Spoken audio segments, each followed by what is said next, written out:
So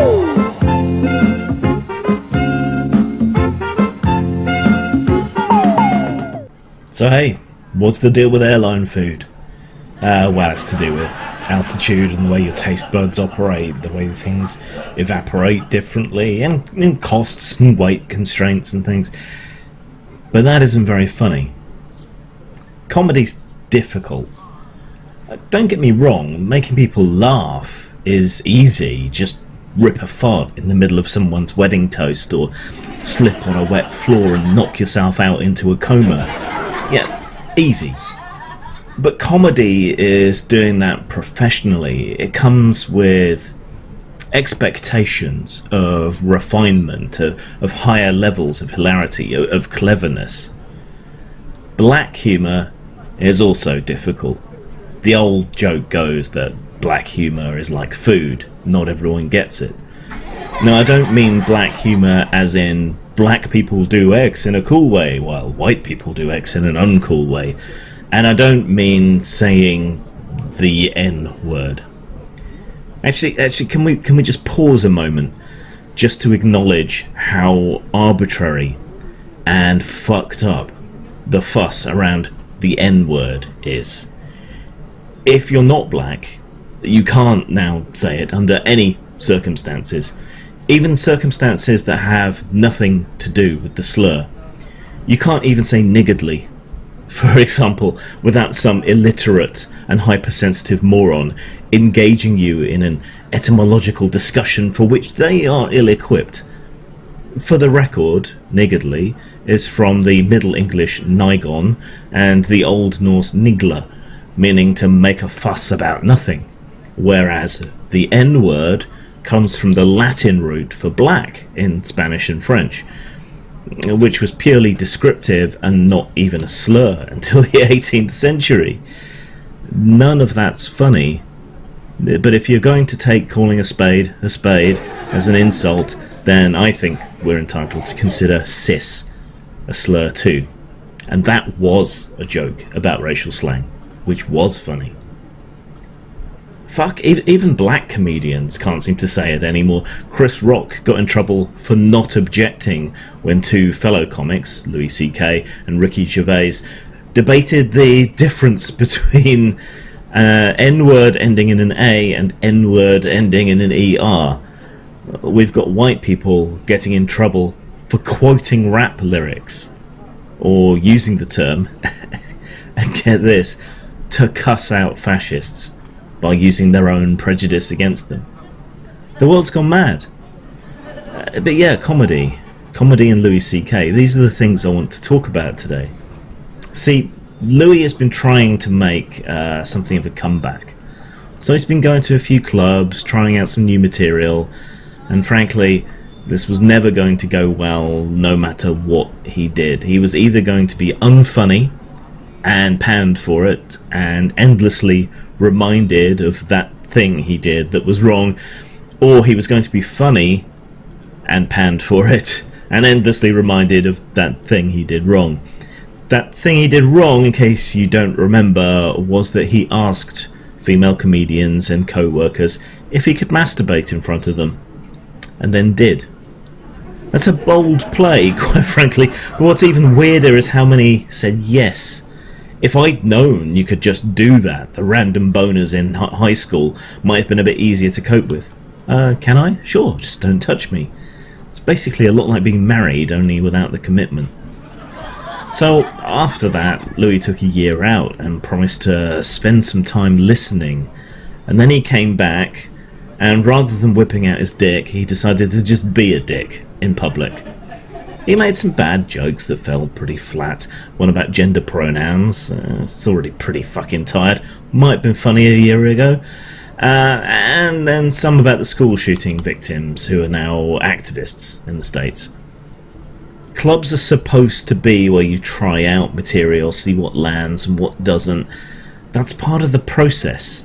Not everything emerges fully fledged, polished, ready for an hour-long Netflix special. Even the greatest comedians of the past fumbled their early material, or their material in its early incarnation, and then they honed it, they polished it, made adjustments, and showed it to new audiences before they really hit it out of the park. There's just one fucking huge problem with that these days, and that's that every cunt has a smartphone. And they're always recording. People get worried about Alexa or Google Assistant listening in. Fuck them. Their algorithms get shit wrong all the time. Speech recognition doesn't work half the time. Don't worry so much about that. Worry about every curtain-twitching busybody and cheapskate now having a surveillance device on them 24/7. A comedian can't hone and revise their craft with new audiences if everyone's seen their raw material on YouTube. And they can't churn out fresh material every performance, or they burn out faster than Richard Pryor freebasing. So yeah, it's a bit unfair to judge Louis' comeback based on a bootleg of new material posted online by some freeloading douchebag. It's also unfair to bring up the fact that he said he'd listen. Think about the year we've just had. Trump, Trump, Trump, gaffe after gaffe, geopolitics by error-laden tweet, people's stupidity, hypersensitivity and wacky ideas on constant show, college campuses sinking further into the mire. The world is insane right now, and anyone standing back and listening and watching to all of that that's going on is going to come to the same conclusion, that the world's gone mad.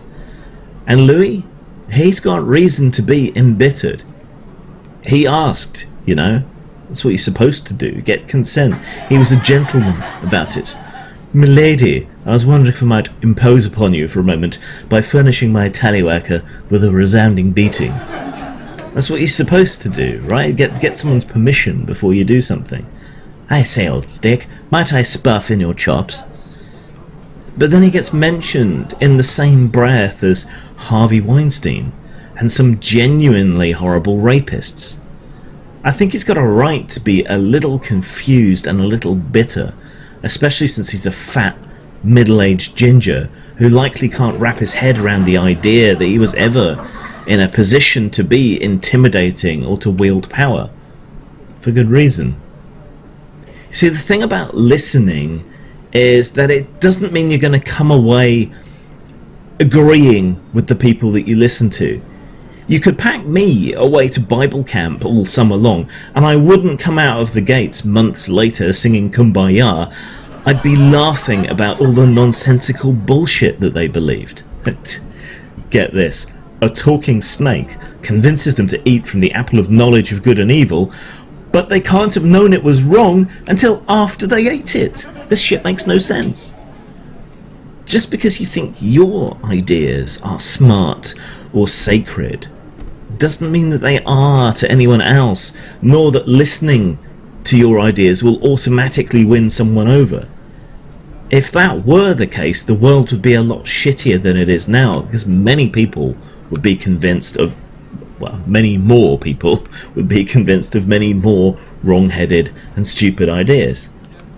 Yeah, that goes back to his Parkland jokes though. See, being a kid from a school that got shot up is terrible, horrible, deserves sympathy, but it doesn't make you an expert on the topic. It just means you have a heartstring-tugging story about being shot at. At best it makes it relatable, it gives you a story, a narrative.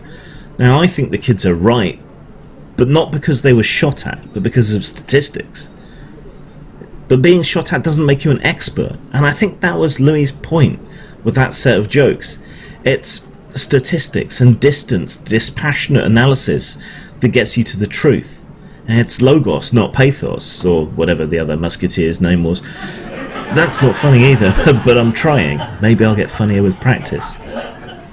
Those jokes about the shootings aren't intended for the victims or their families. I mean, they're bound not to find it funny, right?